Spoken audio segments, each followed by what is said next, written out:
एक शब्द है मर्यादा, सीमा, लिमिटेशंस। यानी हमें पता होना चाहिए कि किस कार्य को कितने समय तक करना, कितनी देरी तक करना हमारे लिए हितकर है। अगर आपको कोई जिज्ञासा है कि प्राणायाम, कोई भी प्राणायाम कितनी देर तक किया जाए, तो ये जिज्ञासा गलत नहीं है। मुझे अच्छा लगा, एक साधक ने पूछा कि उज्जाई प्राणायाम कितनी देर तक किया जाना चाहिए। सवाल इस बात का नहीं है कि कोई प्राणायाम कितनी देर तक करें, क्योंकि हर एक व्यक्ति का न तो आयु एक जैसी होती है, न क्षमता एक जैसी होती है, न ऊर्जा का स्तर एक जैसा होता है, न स्वास्थ्य एक जैसा होता है। तो ये अलग अलग व्यक्ति के लिए अलग अलग मर्यादा होती है।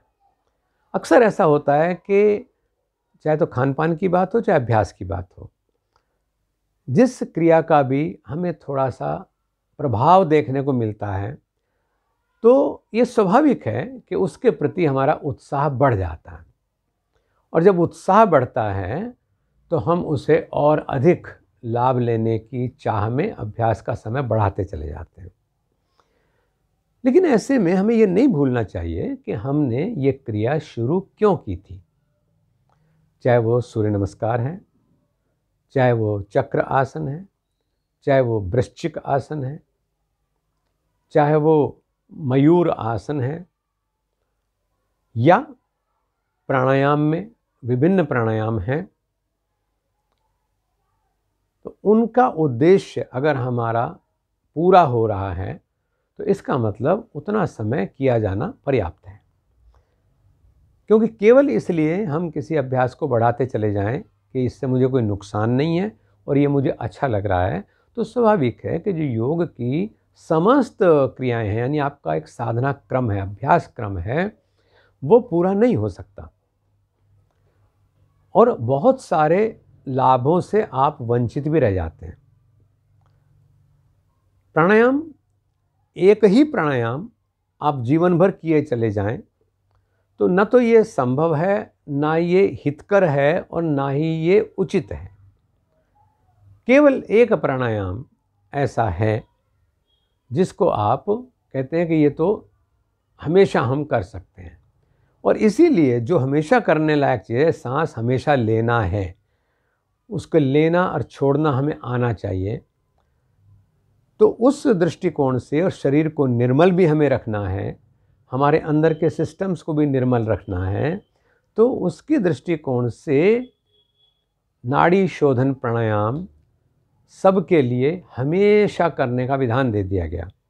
और इसलिए मैं अक्सर आपको बताता हूँ कि ऋषियों ने इसको दैनिक संध्या का, और दैनिक संध्या में भी वो संध्या त्रिकाल संध्या है, यानी 3 समय हमें प्राणायाम और ध्यान दोनों का अभ्यास करने का विधान दिया है। लेकिन जो बाकी प्राणायाम है वो समय के अनुसार, मौसम के अनुसार, शरीर की आवश्यकता के अनुसार और स्थिति के अनुसार निर्धारित किए जाने चाहिए।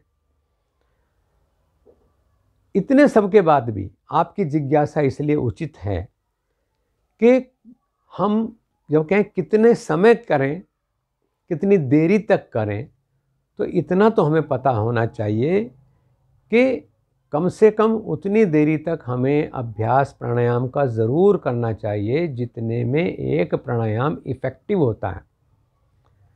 केवल हम भ्रामरी प्राणायाम हमें करना आ गया और हमने 3 सांस भ्रामरी प्राणायाम कर लिया, या हमें उज्जाई आ गया तो हम उज्जाई के 3-4 सांस कर लिए, ठीक है, लाभ होगा, क्षणिक लाभ होगा, थोड़ा लाभ होगा।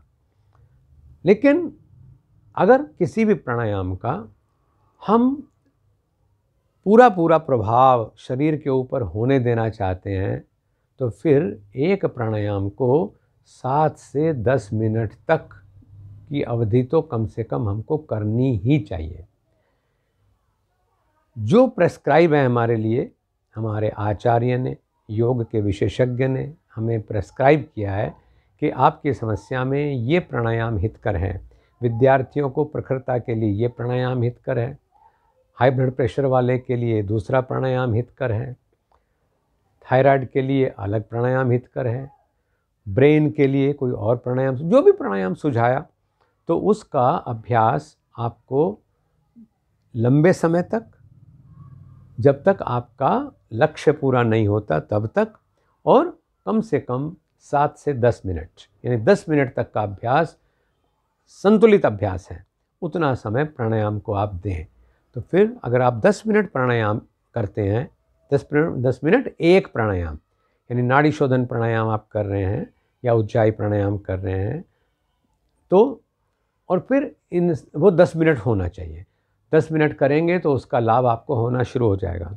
लेकिन कुछ प्राणायाम ऐसे भी हैं, जैसे भस्त्रिका प्राणायाम है, उसको अगर शुरू में ही साधक ये सोचे कि मैं 10 मिनट करूं, या जिस आदमी को अस्थमा है वो सोचे कि मैं कुंभक नाड़ी शोधन प्राणायाम के हिसाब से चौगुना करने लगूं, तो वो नुकसान दे जाएगा।